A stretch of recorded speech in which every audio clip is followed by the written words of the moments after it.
Hi everyone, Teresa Aker here from Success Diaries with my pleasure today to introduce you to Jonathon Aslay. How you doing, Jonathan? Good, thank you. How about yourself? I am terrific. I really am glad that you came on today. You have so much great advice, and let's get started. Let's have a conversation about this, Sure. okay? So talk to us about what exactly you do, what your title is, and let's go from there.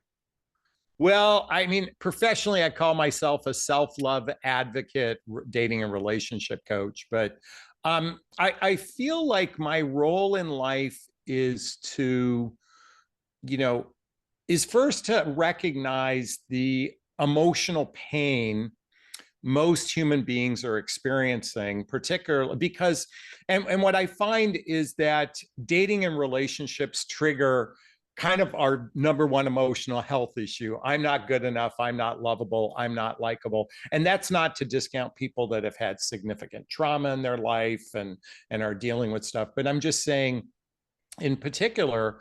And so I'm not here to transform someone's life per se. I feel like my role is to talk about this stuff and then say, okay, go over here and get some help, and go over here and get some help, and go over here. Like, and I look at it because 20 years ago, I went through a period of my life for almost 5 or 6 years where I went to bed wishing I didn't wake up. I was in a lot of emotional pain. I went through a divorce. I lost my high end corporate job and I got wiped out in the market crash of 2008. So my identity was pummeled. And it's taken me the better part of 15 years, of blood, sweat, and tears of emotional work. I mean, or personal development, self help, spiritual work, and therapy to be in a place in my life where not only do I wake up, I'm happy to wake up, but I'm like, okay, I'm taking the bull by the horns when I wake up in the morning. And I believe so many people are hurting on an emotional level that I just want to be a cheerleader in that regard, and if nothing else, help people, point them in the right direction. I love that. That was perfect. That was perfect opening. I've been Yeah. following you for a long time, Jonathan. I told you that earlier before we Yeah. started. And you give amazing advice to people in all areas of relationships. And as you said, the pain that we feel and the growth that people go through and how they get through it.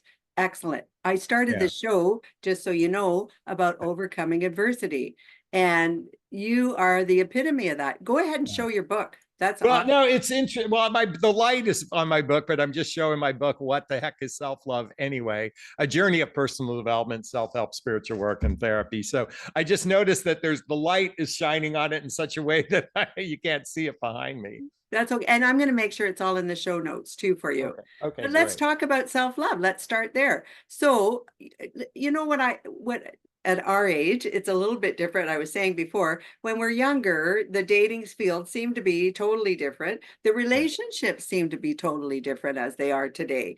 And I'm not sure what the shift was, but you're right. Self-love is so important. I think you have to, it's just my opinion, if you don't feel whole in yourself and love yourself, it's very difficult to in any relationship to be able to give that over and feel safe and feel calm and feel like you can get into it without walls up, if you will. Would you agree with So that, Jonathan?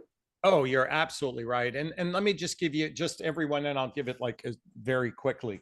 The way I interpret self-love, I mean, it's words like self-worth, self-esteem, self-confidence, self-reliance, self-discipline, all wrapped in the word love. Okay. So it's all of those things wrapped in the word love. But in addition, the reason why it's self-love is every adult has an emotional 6-year-old inside of them. I mean, I'm sorry to say, you may think it's a No. 25-year-old or something like that, but no, we all have a small inner child that is scared, that doesn't feel safe, that has been abandoned before and everything. And self-love is recognizing that little emotional 6-year-old inside of ourselves and treating ourselves the way we'd actually treat a 6-year-old who is feeling discomfort, that's feeling fear, and wrapping ourselves in a blanket of love. So that's the Cliff Note version of what self love is. Okay.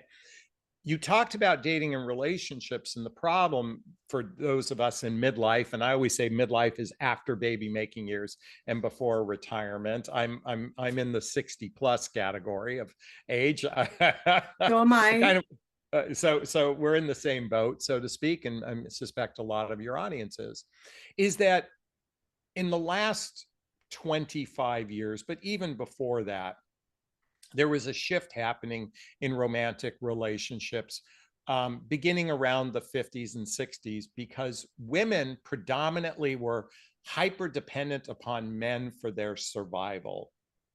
I think it wasn't until 1970 a woman could have her own credit card. Like, I mean, I'm thinking True. about that as an adult, that it's every woman he's known has had a credit card. To think it was only 50 years ago, women didn't have a credit card. They couldn't buy property and that sort of thing. So they were dependent upon men. Now women are no longer dependent upon men. In fact, more so, women are now, can earn more than many of the men that they're in the dating pool, just to begin with, just from a financial perspective. So that's allowed women more choices. And I think that's a beautiful thing.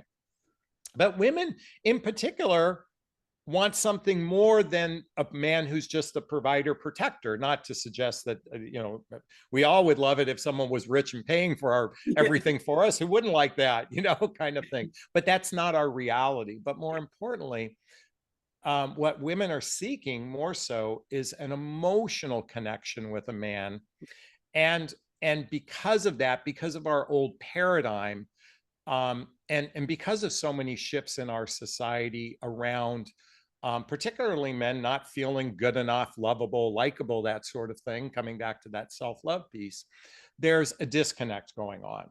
Okay. And so this is where men are given an opportunity to rise on an emotional level. And they're not quite caught up to women yet. Now, women are no, by the way, can I curse? Of course. Okay, women are no fucking picnic either. You guys all think you guys are this emotionally solid kind of sovereign being, and you guys are just as equally fucked up as men, but you seem to think that we are the problem, okay? And men seem to think women are the problem. And let me just tell you, it's a human issue, not a male female issue. So I want to emphasize that. Can I stop you for a moment? Sure, sure, sure. So thank you for that. You summed up it very well, but I did want to interject there. Can I ask you, because we hear what women should do to understand men, there's a Yeah. lot of advice on that. It seems to me it's lean more to this is how you need to be around your man. This is what they're looking for. Is it because we're still a little bit behind on that, or do you think it's shifted? And the reason I'm asking is because there is a lot of that on the social media really leans towards what women should be looking for in a man. Is that fair, or is So that just what I'm seeing? yeah, I kind of want to look at this from the chicken or the egg type of thing, Ah, because okay. I've done, like, when I do a video titled, the 6 ways, a man will be highly attracted to you. And I'm just making that up on the fly, Yeah, for yeah. I'll get more clicks on that versus, 6 things that can empower you within your life, kind of thing. So I I don't agree. know if it's the algorithm feeding women that sort of thing, but I noticed that women tend to click more when it's trying to understand men. And by the way, for the ladies listening to this, you're giving the job to the wrong person. Men are not in charge of your relationship destiny. You're in charge of your relationship destiny. So if you ever watch one of my videos, which you've watched a I do. number, I do a clickbait. I tell you the title you want to hear, and then I tell you what you need to hear that's more about personal empowerment. Yeah. So I think it's because from a biological perspective, women, I think, on a deep instinctual perspective, instinctual, not cognitive, Right. is that there's still this dependency upon men. So do And I you think, think it's dependency emotionally for a man?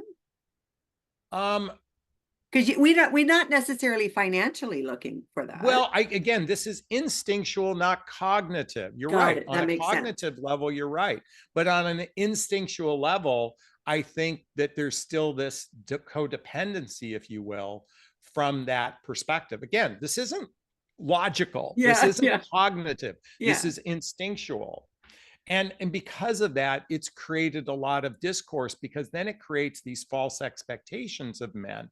And that's where I think women disconnect. Men, by the way, men's greatest issue isn't, we're not looking how to connect, emotionally with you. Our men seek advice on how to meet women, and they seek advice on how to meet the prettiest, hottest woman. That's what men focus on. They're focusing on the wrong thing, because it's based on superficiality Right. or based on looks, and it's not based on heart. But women have a propensity of looking for the highest status man, and the man who has more money than them. That tends to be the case. That's not always the case. Well, and I think there's a lot of truth too. If you're out in the dating world, Yeah. and really you should anyway, but if you're out in the dating world, you should be taking care of yourself to optimal, health wise. You should be eating properly. You're going to feel better. Everything should be geared to feeling better about yourself. Again, as you said, to your point, you should be taking care of you so that you're going to attract the man who's going to respect that, and respect that you do take care of yourself first, and you can be together in a better relationship because you both have that worth, that self-worth, right? Would that make Sure, sure, sense? sure. Yeah. Right. But you know what? And here's the thing, particularly in the United States, we are a very unhealthy population just to begin with. Okay. And I've observed men overvalue their attractiveness, you know and women do the same thing. Like, even when you talk about health, I can see a woman who's 30 or 40 pounds overweight judging a man who's 30 pounds or 40 pounds overweight. Yeah. And I'm like, because they're not looking, because in their mind, I eat salads all day long. That doesn't make, and I'm being a little tongue in No, I cheek here. get that. It's an equal delusion on most part, and yet it's the problem is most humans don't live an examined, self-aware life. It's always pointing, particularly in the dating realm. I mean, sadly, I witness so many women pointing the issue at men. Oh, And okay. and while by the way, it's a valid thing to point the issue at men, but they don't look at themselves. And that's the self-love piece. If you're not taking 100% ownership, and the minute you look at men as being the problem, you've already set yourself up for failure. The minute you look at women as being the problem, you've already set yourself up for failure. Instead of, and this is something I'm trying to do with my relationship, is be the role models. Like, we need to be, or not, we don't need to do anything. This is my suggestion, is look at this thing called love from an absolutely vantage point of, it's gonna happen. I know it's gonna happen. I've already visualized what it's gonna look like, and feed that wolf instead of the wolf that's being, let me just say this, Teresa, there is so much negativity in the social media world about romantic relationships that the wolf that's being fed is so much chum that you don't see the pony in the shit, so to speak. That you don't see the needle in the haystack, because all you see is chum. All you see is the negativity. Right. And so it starts with shifting mindset. Like, fuck, I know I'm going to be in an awesome relationship. I have no doubt in my mind I'm going to be in an awesome relationship. I'm going to accept someone fully. I recognize that I have fears, insecurities, doubts, judgments. I could stand to lose 20 pounds, and I'm not going to judge someone else if they need to lose 20 pounds. Like, you take on that mindset, your chances of success have increased exponentially. Perfect. Also, you have to look at online dating as an amazing tool to connect with people. But all people talk about is the negativity about online dating, the negativity and the negativity. And guess what? You're going to be single for a fucking long time. I'm sorry to be that blunt. Okay. If you're feeding the wolf of negativity, then you are just going to be suckling on the nipple of victim consciousness until the day you die.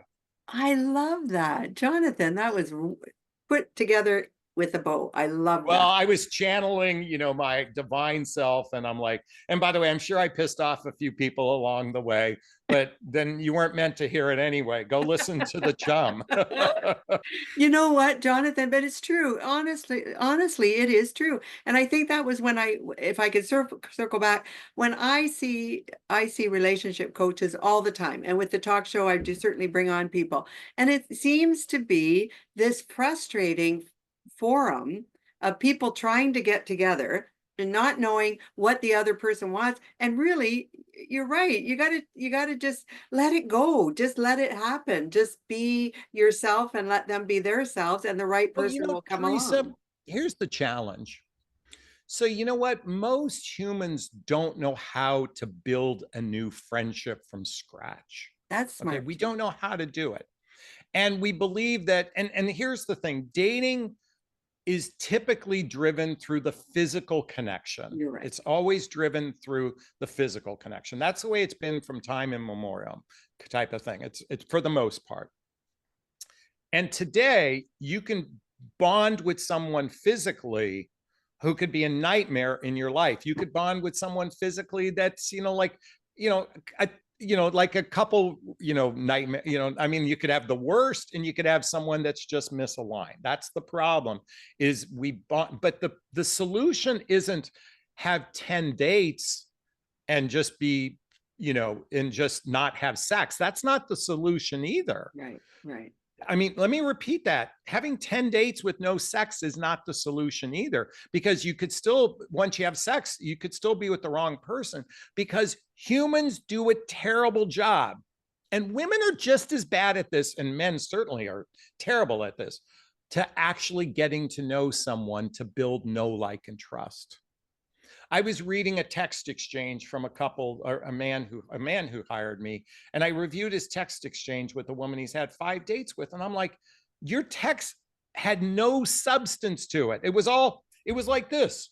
How's your day going? Did you have a good day? I hope you had a good day. Tell me about your day. Was your day really good? Are you doing this today? What do you do? It's all about the doing and none of the being. Yeah, You're right. not asking the deeper questions like, what the hell happened in your last relationship? How did you heal? How did you, like, there's no substance in it. And let me, and by the way, as you can tell, I equally judge men as I Yep, judge the women here. you do. Okay. You're both equally delusional. You don't know how to do this. So how do you build friendship? That's the question. How do you build friendship before intimacy? It requires being radically honest from each other.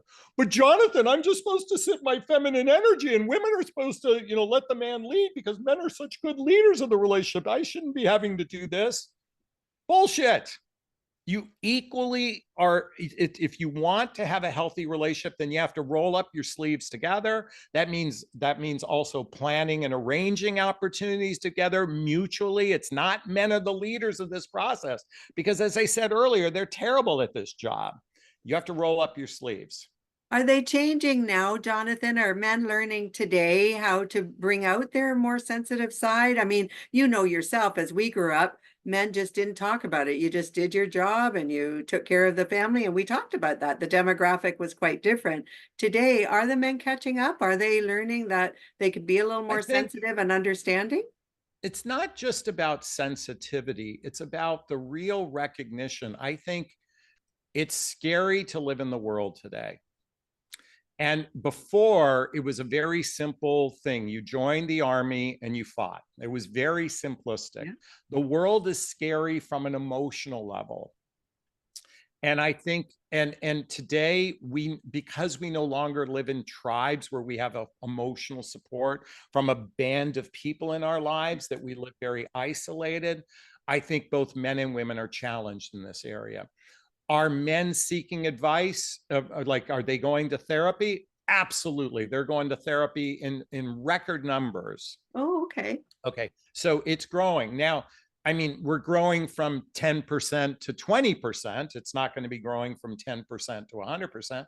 But women maybe are slightly ahead. They have the fantasy that they are. And by the way, for the women listening to this, just because you listen to a podcast and do a few affirmations doesn't mean you're doing the deep healing work, because you know, Yeah. the deep healing work is making better choices in your life. But if you keep choosing emotionally unavailable men, if you keep, saying yes to the wrong guy, you're not doing the work. You might be listening to a podcast, you might have read a book, but that doing the work happens through your choices, particularly your aligned actions, being aligned with your sovereignty and saying no a lot more of the time. But the problem is, and women have duct tape over their mouth. I mean, I know you're fearful of speaking your truth, but don't tell me you're evolved and you still don't speak your truth. That's not evolved. Evolved is setting boundaries, setting standards for yourself, whether you're a man or woman. So, um, and where do you go for this help? Well, there's a bookshelf behind me. I mean, I'm always if you watched any of my videos, I'm constantly referring books to read, but I'm also a big proponent of people doing personal development workshops so they can improve their communication skills, reading the books like Nonviolent Communication by Marshall Rosenberg, because, you know, humans are really poor at identifying their emotions, identifying their needs, and then expressing it to another person in a way that can be seen, heard, and understood. And so it's going to require rolling up your sleeves on an emotional level individually. But coming back to your original question about men, yeah, men and women both. This is the evolution in our humanity. It's going to take a few hundred years before we really evolve substantially, and we are just in the blender right now. And I would agree with that. And I also think that is what's causing all the confusion. That's causing the insecurity in the relationships. That I think, as you said, women have become different. Their identity is different. Men have a different identity now. And now the dating world, well, even relationships, as you said, becoming a friend before you jump into the whole, this is it, this is the one for me forever, and then find out you're devastated because you didn't do the legwork. So I agree with that. Can we, Jonathon, let's talk about your book, because you have some amazing advice. Can you hold your book Oh, back sure, up sure, so sure, everyone sure, can see sure, it? sure, Just sure. because in the back it's yeah, thank you. So it's called Self-Love. Talk to us about the book. Tell us some advice you have in there. Sure. So it's called What the Heck is Self-Love Anyway? As I said before, a journey of personal development, self-help, spiritual work, and therapy. It's a very simplistic book. So, if Okay. you're a pretty accomplished, enlightened, self-aware person, you're going to go, oh, this is very simplistic. It's Okay. some of the principles like chapter 1, speak your truth, do it with kindness. I mean, it seems so the chapters are ridiculously obvious. Okay. Let me just be clear about this. Okay. Chapter 9, if it's sincere and from the heart, you can't say the wrong thing to the right person. It's simply meant to be a wake up call, a door knock to say, hey, maybe I can live a better life if I find a way to love myself. And at the end, I recommend all the teachings and readings that I went through to get to this place. And let me just share this with everybody. This book was birthed after the loss of my 19-year-old son. I was on a mission to offer something both of his legacy through me. Um, and the idea is, like, a lot of people would think losing a child would devastate someone. And I can't tell you how many people I personally know who have lost a child similar to my son, kind of I thing. also lost my daughter 2 years ago. Hmm. So I feel your pain. I absolutely feel your pain. How old was your daughter? 42. Oh, a parent should never lose a child. It goes against the order of things. I I understand. I think, didn't want to take away from your story, but I no, wanted no, you to that's okay. know that And I why certainly I'm understand. sharing this with everyone is that you would, for a lot of people, losing a child would devastate them and they'd never recover. I had done so much personal development, self-help, spiritual work, and therapy that I built emotional scaffolding. So by the time my son passed away, it didn't devastate me emotionally. In fact, it cracked me open emotionally in a way that opened my heart even deeper. And so, in his honor, the book is really it's hope just an entry level to building that emotional scaffolding I was talking about. So, I mean, if you're interested, click the link that Teresa's going to provide, or just go to Amazon. and my hope is that this conversation, and I use a little bravado, I use a lot of expletives, I speak kind of extemporaneously like this, is that my hope is whomever is listening to this says, you know what, I want to live an examined life. I want to live a life of self-awareness. I want to live a life of more joy.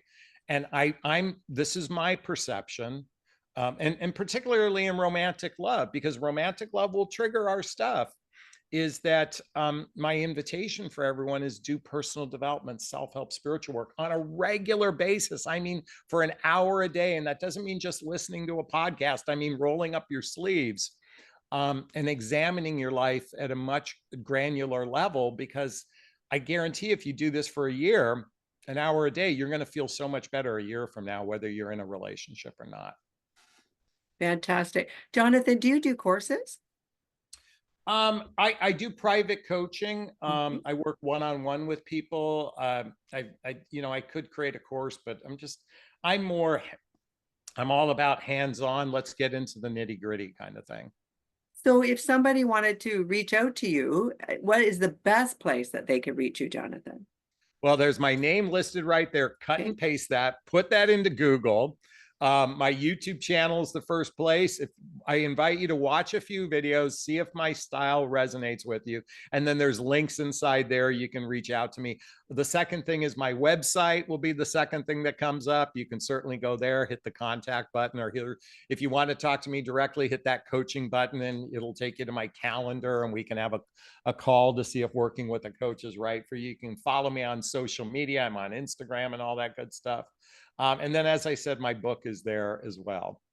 Beautiful. And I know you're on YouTube because I'm a YouTube junkie and I've been following you on YouTube. So you have some great videos on there. I'm going to Oh, highly thank you. recommend that everyone take a look. And I'll make sure they're all in the show notes as well. Absolutely, Jonathan. Okay. I have another question for you. Sure. Will you come back and talk to us another time? Absolutely. You are amazing. We only get so much time on these podcasts, but I would like to have you come back and let's go more granular. Perhaps ask our audience if they have some questions for you. And let's break it down and let's have some fun on the next one too, because I had a blast today. You're amazing. Sure. Well, I'd be on. By the way, if anyone from this podcast writes down questions to you, if you put together five, then we can do another one. The quicker you put down five, we can have another one sooner rather than later. Oh, I love that. Thank you, Jonathan. You're welcome. Honestly, it was my pleasure today. I'm very grateful that you came on the show today. Thank you, Teresa. It's been an honor. Thank you. So, everyone, this is Jonathon Aslay. I will have all his information in the show notes.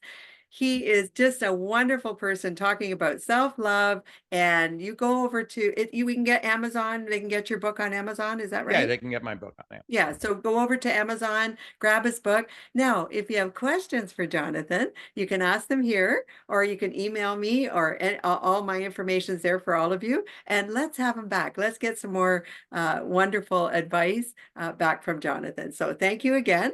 And Thank to you. everyone, this is Teresa Aker from Success Diaries. I appreciate you're here today. I hope you're all having a great day, and I look forward to talking to you all very soon. Bye-bye now.